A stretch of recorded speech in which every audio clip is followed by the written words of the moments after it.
Ready to dive into a good book? We're all about reading in this deep dive, and let me tell you, we've got articles galore, facts, tips, you name it. It's funny. We often forget how powerful reading can be. I mean, it's not just a way to pass the time. It really shapes us. I know, right? One article mentioned that people who read just over 3 hours a week, they actually live longer. Can you believe that just from reading? It's wild, isn't it? And it's not like they're speed reading or anything. It's more about that slow, enjoyable kind of reading. So what's the deal? Why does getting lost in a good book seem to add years to your life? Well, think of it this way. When you're reading and really engaged, your brain is working overtime. You're figuring out words, picturing the scenes, feeling all the feels. It's a mental workout. And just like exercise, that makes your brain stronger, builds what experts call cognitive reserve. Cognitive reserve. Sounds kind of fancy. It's pretty important, though. Think of it like extra brain power, a backup generator, if you will.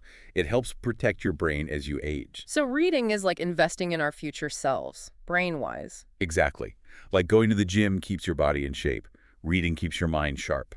Gotcha. It's like a mental workout, building that cognitive reserve. You got it. Who knew something as simple as reading could have such a big impact? For real. Though finding the time to read these days can feel impossible. Tell me about it.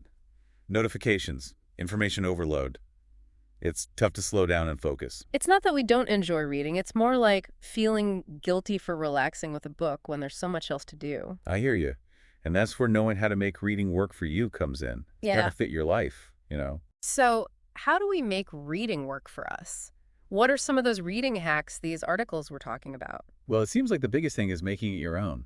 Don't Okay. feel like you have to read those classic novels, unless that's your thing, of course. Right, like that saying, there's no such thing as a boring book, only, oh, what is it again? A, a book you haven't connected with yet, something Right. like that. Though I think we've all read a dud or two. Totally. But the point is to try new things, right? Yeah. Like if your bookshelf is just one genre, maybe it's time to branch out a bit. Exactly. And don't forget about revisiting some favorites, too. Reading something you loved as a kid, it hits different as an adult. So true. But how do we fit it all in? Life's kind of crazy busy. Environment is key. Having the right space can make or break your reading experience. Okay, so we're talking like comfy chair, good lighting, maybe a cup of tea. Exactly. A space where you can really relax and focus. One article even suggested noise-canceling headphones or one of those white noise apps. Oh, that's a good idea. I can't tell you how many times I've tried to read with my phone right next to me. Total recipe for disaster. Speaking of focus, there was a lot of talk about active reading in these articles. Right, active reading, it's not just about getting through the book. It's about, really getting something out of it. So, not speed, but comprehension. How do we do that? Any tips? Definitely. One article talked about highlighting key points as you go, and then, summarizing them in your own words. Yeah, I do that sometimes. It does help you remember. It does. And don't be afraid to write in the margins, underline things, or jot down any questions. Like you're having a conversation with the author. Exactly. Active reading makes those brain connections stronger, so you'll remember it longer. All right, I am so ready to grab a book right now. But before I do, let's talk about those amazing reading benefits. I was floored by this one reading can cut stress by more than half in just a few minutes. Seriously, who needs a massage when you have a good book, right? But how does reading, actually reduce stress? It's like hitting the reset button on your brain. You get so caught up in the story, your brain can forget about all the stressful stuff for a bit. It's that feeling of being totally immersed, right? And it's not just stress. Some of the other benefits these articles talked about blew my mind. Better memory, better sleep. Oh yeah, reading is like a full-on brain boost. It helps you remember information better, and that focus you need to read.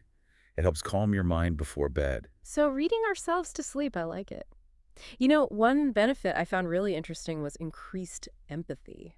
Yeah, when you connect with characters in a book, even if they're totally different from you learn to see the world from a new perspective.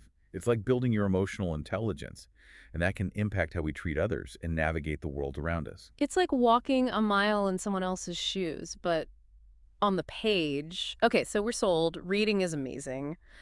But how do we actually make it a habit? A lot of the articles mention book clubs. They're great for accountability. like a reading buddy. And audiobooks, they've been a game changer for me. I can listen while I'm walking or cooking or whatever. Right. Audiobooks fit into your life so easily, and a good narrator can make all the difference. Totally. But I'm a creature of habit. Any tips for making reading a regular thing? Even just setting aside like 15 minutes before bed to read instead of scrolling through your phone can make a big difference. It's like a little gift to yourself at the end of the day.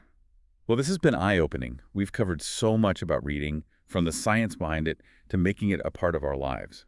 So next time you pick up a book, remember it's more than just words on a page. It's a journey for your mind and soul. Happy reading, everyone.